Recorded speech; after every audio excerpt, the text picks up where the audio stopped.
Throughout the last decade of my own trading career, I have tested thousands of different candlestick pattern trading strategies. And the one I'm going to show you today is simply the one that still performs the best even after all that time. So if you're struggling to find accurate trading opportunities that give you a statistic advantage and create money-making trading opportunities for you, or simply put, if you don't know exactly when to enter a trade to give yourself the best odds of winning that trade and making money from it, then you're in the right place. Because in this video, that is exactly what I'm going to show you how to do. Today, you will not only be learning the oddly simple but effective candlestick pattern that I use every day in my own trading, but you'll also be learning the most accurate price action trading strategy that I use it in combination with. So if learning a rules-based strategy that's already proven to make money over time for me sounds good, then go ahead and click that like button for me. Go ahead and subscribe if you're new. Stick around through the intro and disclaimer, and I'll be right back.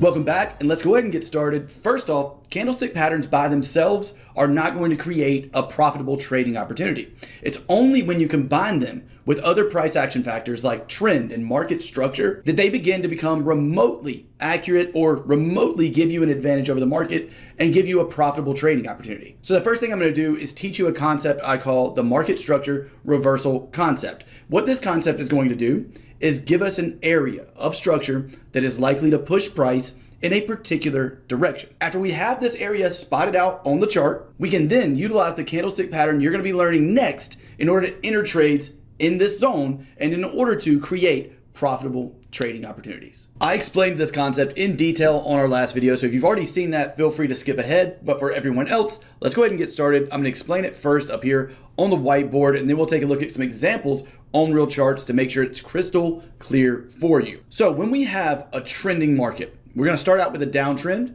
When we have a downtrend, we have price pushing lower, creating a low, then a lower high, then a lower low, followed by a lower high and a lower low. This is what a downtrend looks like. Now for this concept, it is extremely simple. The only thing we're looking to see happen is price push up enough to break and close above the previous lower high of a downtrend. This would signify a bullish trend reversal. So we have price creating a high followed by a low, followed by a lower high, lower low, lower high, lower low. When price breaks and closes above the most recent lower high, we have a possible trend reversal. And in this case, obviously, it's in the bullish direction. So this is the most simple version of this concept. Again, I'm going to show you some examples on real charts as well, but the concept itself is extremely simple. So with this being the bullish version, let's now flip this upside down, and I'll give you an example of a bearish version of this concept. So since this is a reversal into the bearish direction, we're going to start with an uptrend. We always have a high, followed by a higher low, higher high, higher low, and higher high. This is what an uptrend looks like. Now, what are we waiting for to see and to signify the start of a bearish trend? It would be the break and close below the previous higher low. So in an uptrend, we have our low, higher high, higher low, higher high, higher low. When price breaks and closes below the previous higher low, that signifies a trend reversal, and in this case, that would be to the bearish direction. So this is what that would look like. And what we're doing is right at this area that was the previous higher low, we are going to create a zone. And if we see price pull back to this zone, that's where we're going to be looking for a very particular candlestick pattern you're going to be learning next for entries and profitable trading opportunities to hopefully push price into a new downtrend. And for a bullish reversal, it would be the opposite. We would be creating a zone at the previous lower high right here, and we'd be waiting for a pullback into that zone. And that's where I want to try to utilize the candlestick pattern you're about to learn in order to enter a trade and give me the best odds of that being a winning trade and this being the start of a new uptrend. So now let's take a look at some examples of this on real charts. Here we are on the 1 hour Aussie dollar chart, and this is just price action. So what I mean by that is it works on literally any time frame. We're just using this as an example. So here on the 1 hour chart, what we have is a downtrend that has started. And the way we point that out is we go from a swing high here down to a swing low, up to a swing high, and down to a lower low. This is the start of a downtrend. And for those of you wondering, well, why did you not use this as a swing low or use this as a swing low? Well, for me, the rule that I have for this is in order to count something as a valid swing low, I need at least 3 green candles in a pullback. It can be more than 3. They don't have to be consecutive, but I need at least 3 in this pullback for this to be a valid swing low. So since we don't have that here, this can't be my swing low. Here we do have that, but a swing low is exactly what it sounds like. It is the lowest point before the pullback and break into new lows. In this case, we have another lower low right here. So therefore, this is not our swing low. The lowest point would be where? It would be this lowest wick right here. So this would be our swing low, which is why we have our first initial impulsive move going from this swing high all the way down to this swing low. Hopefully that makes sense. After that, we have more than a 3 candle pullback pushing up to our lower high compared to our previous high. We then have a break and close below our previous lower low into an even lower low, which creates an actual downtrend. And if you have any trouble whatsoever understanding that, I have a 40-minute presentation in the last video that we did that goes over this in a very detailed manner. I'll put the thumbnail for that video somewhere on the screen so you can see what it looks like. Feel free to go check that video out if you're having trouble identifying swing highs and swing lows correctly. But in this case, we have the start of a downtrend. So what we're gonna be looking for is the break of a previous swing high to give us an indication that we could see a possible reversal out of price after the break of our previous lower high in this downtrend. Now, a very important concept to understand is that anything between our newly created lower high and our newly created swing low that we only know as a swing low after we have what? At least 3 candles in a pullback. So now that we have at least 3 candles in a pullback, we can verify that this is our new swing low. Now that we have that in place, everything between the previous lower high and this newly created swing low is just a part of a pullback in the midst of a downtrend until we either create a lower low or a higher high than our previous lower high. So let's push price forward and see what it does. And as you can see here, price pushed around between our lower low and lower high, creating this period of consolidation we have right here before finally breaking into trend continuation. So now that we've broken into trend continuation and we have this 3 candle pullback, what can we do? We can now identify our new swing lows and highs because after that 3 candle pullback, we have a valid swing low right here. And our new swing high is going to be the highest point this pullback made before breaking into new swing lows. So with that being the case, our new swing high is all the way up here with that new swing low being at the bottom right here. So in this case, everything between these 2 blue lines is just a part of a pullback in the midst of a downtrend. And if we push price forward, you can see that we get a new lower low right here without a close below. So that would mean this is our actual new swing low, followed by a pullback of way more than 3 candles, pushing up here to our new lower high, followed by a break and close below that previous lower low. So this, we can now say, is our new swing high. And once we start to get a pullback from however low this goes, then we can count that as our new swing low. So right here, we have that pullback of more than 3 candles. And with that being the case, we can identify this as our new swing low. Now for this specific strategy, remember what we're waiting to see is price push up, break above the previous lower high, pull back to that zone and give us an entry reason that we're going to talk about in just a second. Let's see what price does. After pushing price forward, what has happened now? Now our previous lower high has in fact been closed above by these candles here. So with that being the case, what do we have? We have a possible trend reversal situation. So when we get this situation, what I like to do is create a zone in this previous area of our previous lower high, and I'm waiting for price to pull into this area and give me that entry candle that we're going to talk about right now. So we've pulled back into our zone. I want you to look at this next candle that prints.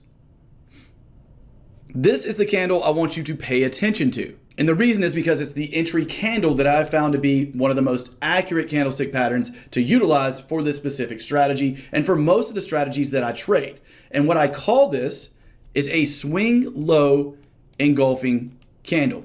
A lot of you are probably familiar with a regular engulfing candle. It's one of the first candlestick patterns that I learned. This one is just a variation of that. And the variation being, it must be the swing low of the current pullback. So in every case with this strategy, we're going to look to enter the market at the bottom of a pullback. What's the reason for that? Well, that is due to the fact that we're waiting for price to break above a level and then pull back to that level. So we're always looking for a pullback. So what this means is that for our engulfing candle, in order for it to be classified as a swing low engulfing candle, it must be the swing low or the lowest point of this pullback coming into our zone. So this is a very simple candlestick pattern. All it means is that we have a regular engulfing pattern, which means our green body of this candle is larger than the body of the previous candle, and the previous candle needs to be red. When we have this color change situation from green to red, and we have a larger green body than we do the red body that was the previous candle, we have an engulfing candle. And for this specific variation, the only difference is, again, we need our engulfing candle to be the lowest point of the pullback that has been started coming into our zone. This is what I classify as my actual entry reason for this strategy. So with that being the case, let's go ahead and set up this trade. This would be the entry, and the close of this candle is when I would open up a position. Now, after our entry, we need to identify places we're going to put our stop loss to know when we're wrong about the trade and when we're going to get out being wrong, and a place to put our target where we know that we're right about the trade and we want to exit with some profit. So for me, what I do in this situation is I utilize something called an ATR indicator, or average true range. You can go up here to the indicators tab on TradingView and most platforms and find this indicator. All it does is keep you in line with the current volatility of the market. So it takes the average of the last 14 candles and it prints that average as a number in the top left corner of my screen up here in little red numbers. This candle has a 15 pip ATR. So what I'm going to do is go 15 pips below the lowest point of that engulfing candle. So here we have down to the low of that candle about 20 pips. I would add 15 to that. That would make my stop loss 35 pips. So that is the entry and stop loss criteria for this exact strategy. Next up, what about targets? For me, this is what I do. I use a 1.4 to 1 reward to risk ratio initially. If I'm not around my computer, I will just set a limit order and take targets off at a 1.4 to 1. If I know I'm going to be around the computer though, I wait for this 1.4 to be hit. I move my stop loss to break even, and then I look left and I utilize the next level of structure that will be hit above that 1.4 to 1 reward to risk ratio as my final target. So that in this case would be right here. This one is too close to my 1.4 to 1. It's literally almost right at that 1.4 to 1. So instead of that level, I'd be utilizing this level up here as like a final target, and I'd be managing the position up to that level, which would give me a little over a 2 to 1 reward to risk ratio on this specific trade. Before we take a look at how this trade actually played out, let's talk about the story behind this candlestick and why it actually works so well. This candlestick is showing that sellers were trying to push price lower in this pullback from the previous swing high. And not only did buyers not allow that to happen, as sellers started to try to push lower, buyers stepped in so much so that they completely engulfed all of the sellers from the previous candle. So with this being the swing low of the pullback, what that means is this was the seller's kind of last attempt to push price lower in this pullback and to push price back into a downtrend. But instead of letting that happen, buyers took back control completely on this specific candlestick, with this being a swing low engulfing pattern. So with this much buying pressure coming into the market, it can be a great reason for entry when and only when combined with other price action factors, like I said earlier, with trend and market structure, as we're utilizing it right here. So with all that coming together, we have this trade, and this trade ended up playing out to be a winning one, as you can see here. Here we are on the pound dollar 4-hour chart, and in this chart, we're going to look at a bearish version of this reversal concept and of a complete reversal trade utilizing this strategy. First though, take a look at a clip from our previous video where I talked about exactly what I was looking for here on the pound dollar, and I'll be right back to share this bearish version of this strategy with you. Next up, let's take a look at the pound dollar. And first things first, let's go ahead and draw out our trend. We have swing low, up to swing high, down to swing low, up to swing high, down to swing low, up to swing high. And what have we just done? we have just created a possible reversal scenario, the gold trading strategy. It obviously hasn't happened yet, but it's very important to prepare for these things. You don't want to come onto charts and just start guessing at where you're supposed to be trading. You want to go ahead and be prepared for when these things happen. So that's what we're doing right now. In this case, since we have just had price come down and close below that previous swing low, we have a possible reversal in trend happening right now. So because of that, what we're going to be waiting for is price to pull back up to this zone. This zone has not been tested multiple times looking left, but that's not a rule I have for this specific strategy. For the gold strategy, I don't need multiple times tested. It obviously adds accuracy, but even without that, I'm still going to be looking for price to come up here, get between 1.2959 and 1.2937, and I'll be looking for possible entries inside of this area for the start of a new downtrend here on the pound dollar. So as you saw from that clip, this is what we were looking at in that last video. We have price starting an uptrend by creating a new high, higher low, higher low, and higher high. What happens after that? Well, if you'll remember from our previous example, what we're actually looking to see is this previous higher low get broken and closed below, just as we have right here. So with this being the case, what I do in this exact scenario is create a zone out of this previous higher low level. I'll wait for price to pull back into this level. And as you just learned, the entry reason is going to be, in this case, a swing high engulfing candle. I'll show you an example of that right now. So here we have that pullback that comes up into our zone. And what do we have right here?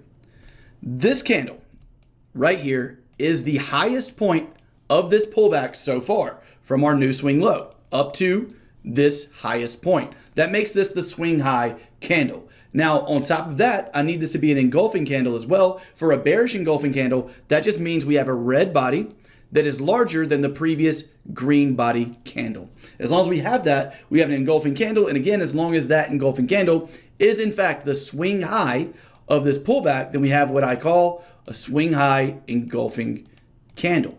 And this is my bearish entry reason for the trading strategy you've learned throughout this video. And this is the exact setup you saw me talking about in the clip from our previous video. So the way this trade setup would look is an entry right at the close of that candle. We would use that same ATR value above the high this time of this candle. So the ATR value of the candle is 22 pips. I'm going to go up to the high of that candle, which is 25 pips plus 22 pips would be 47 pips. So now we have our entry and stop loss set for a target. Initially, again, I'm looking for around a 1.4 to 1. And if I'm not around my computer, that's where my limit order is. And that's where I get out of the trade. If I am around my computer, waiting for that to get hit, moving my stop loss to break even, managing the position down to the next level of support, which would be right down here. So in this case, that would bring us to around a 2.8 to 1 reward to risk ratio here on this specific trade setup. And if we click play, you'll see that this trade did in fact end up hitting those targets. Now, of course, those were trades that were in hindsight, and it's because that is just the easiest way to teach concepts and strategies. But let me give you something that's not in hindsight. This is something that has not happened yet and something I'm looking into for the remainder of this week, going into next week on the pound dollar. Here on the pound dollar, we have a downtrend that has been created starting up here, going down to a swing low, lower high, lower low, lower high, lower low, lower high, lower low, all the way over here. And what have we just done? Well, if we mark out our previous swing high and low, which would be here and here, we have just created a reversal situation again, this time to the upside by breaking and closing above our previous lower high. So with that being the case, what I'm looking at on the pound dollar is for a pullback into this previous level right here. And if we do get a pullback into this level, that's where I'll be looking for that swing low engulfing candle for a possible entry. This level is going to be somewhere between 1.2833 and 1.2809. I'll probably drop that all the way down to the 1.28 even handle number. So there's a trade you can keep an eye on that, again, is not in hindsight and that has not played out yet. If you enjoyed today's video, then you would likely enjoy being a part of the TTC Forex University. In the university, we have an entire course taking you from the complete basics of Forex all the way through trading psychology, risk management, multiple trading strategies that I utilize in my own trading right now. And it is also a mentorship program, meaning any questions that you have, it'll be me personally answering those questions for you. On top of that, the university comes with what I call email analysis. Those are trades I'm actually taking throughout the week based on the things you're learning inside of the university. So if you're interested in that, go ahead and click the top link in the description to learn more, or go to www.thetradingchannel.com. If not, that's completely fine too. If you enjoyed today's video, make sure you click that like button for me. Comment below if you made it to the end, and I'll try to like every comment that says they made it to the end. And one more time, if you had any trouble understanding the reversal concept we talked about in this video, I have a 40-minute lesson explaining exactly how to do that. So feel free to go watch the video that you see on the screen. It's the last video we did. You should be able to find it pretty easily if you just go to our channel and look at the last video right before this one. I wish you the best of luck on all your future trades. Trade green, and I'll see you in the next video. Talk soon.